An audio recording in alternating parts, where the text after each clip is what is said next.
Hi, ഇന്ന് നമ്മൾ ഉണ്ടാക്കാൻ പോണത് അല്പം തിക്ക് ഗ്രേവിയോട് കൂടിയിട്ടുള്ള ചിക്കൻ കറിയാണ്.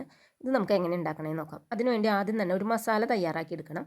ഒരു പാത്രത്തിലേക്ക് 2 ടീസ്പൂൺ എരിവുള്ള മുളക് പൊടി ഇട്ട് കൊടുത്തിട്ടുണ്ട്, 8-9 ഗ്രാമ്പു ഇട്ട് കൊടുത്തിട്ടുണ്ട്, 5 ഏലക്കായ, 2 വലിയ കഷ്ണം പട്ട, 1 ടീസ്പൂൺ കുരുമുളക്, 1/4 ടീസ്പൂൺ മഞ്ഞൾപ്പൊടി, 1 ടീസ്പൂൺ പെരുംജീരകം, ആവശ്യത്തിന് ഉപ്പും കൂടി ചേർത്ത് അല്പം വെള്ളം മാത്രം ഒഴിച്ചിട്ട് നന്നായി ഒന്ന് അരച്ചെടുക്കുക.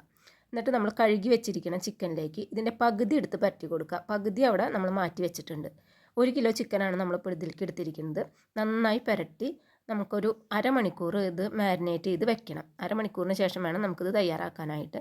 അപ്പോൾ നന്നായി പുരട്ടി യോജിപ്പിച്ച് വെച്ചിട്ടുണ്ട്. ഇനി നമുക്കിത് അടച്ച് ഒരു സൈഡിലേക്ക് മാറ്റി വയ്ക്കാം.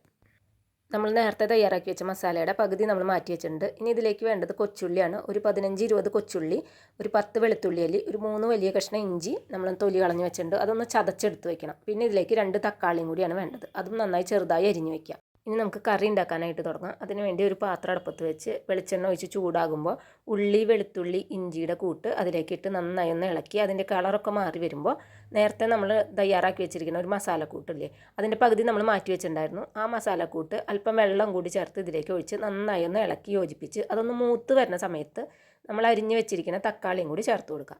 തക്കാളി ഇട്ട് നന്നായി വഴറ്റി തക്കാളി മസാലയൊക്കെ ആയിട്ട് നന്നായി യോജിച്ചതിന് ശേഷം നേരത്തെ മസാല പറ്റി വെച്ചിരിക്കുന്ന ചിക്കൻ അതിലേക്ക് ഇട്ട് കൊടുക്കുക. ചിക്കൻ ഇട്ട് കൊടുത്തതിന് ശേഷം 1 ഗ്ലാസ് വെള്ളം കൂടി ഒഴിച്ച് നന്നായി ഒന്ന് ഇളക്കി യോജിപ്പിക്കുക. ഈ സമയത്ത് ഉപ്പ് വേണമെന്നുണ്ടെങ്കിൽ നമുക്ക് ചേർത്ത് കൊടുക്കാം. വെള്ളമൊക്കെ അത്യാവശ്യം വറ്റി ചിക്കൻ ഒന്ന് വേവണ വരെ നമുക്ക് വെയിറ്റ് ചെയ്യാം. ചിക്കൻ വെന്ത് കഴിഞ്ഞതിന് ശേഷം എത്രയാണോ ഗ്രേവി ആവശ്യം അതിനനുസരിച്ച് നമുക്ക് തീ ഓഫ് ചെയ്യാം.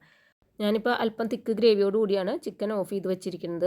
ഇത് അപ്പത്തിനും ചപ്പാത്തിക്കും ബ്രെഡിനൊക്കെ പറ്റിയ നല്ലൊരു കോമ്പിനേഷനാണ്.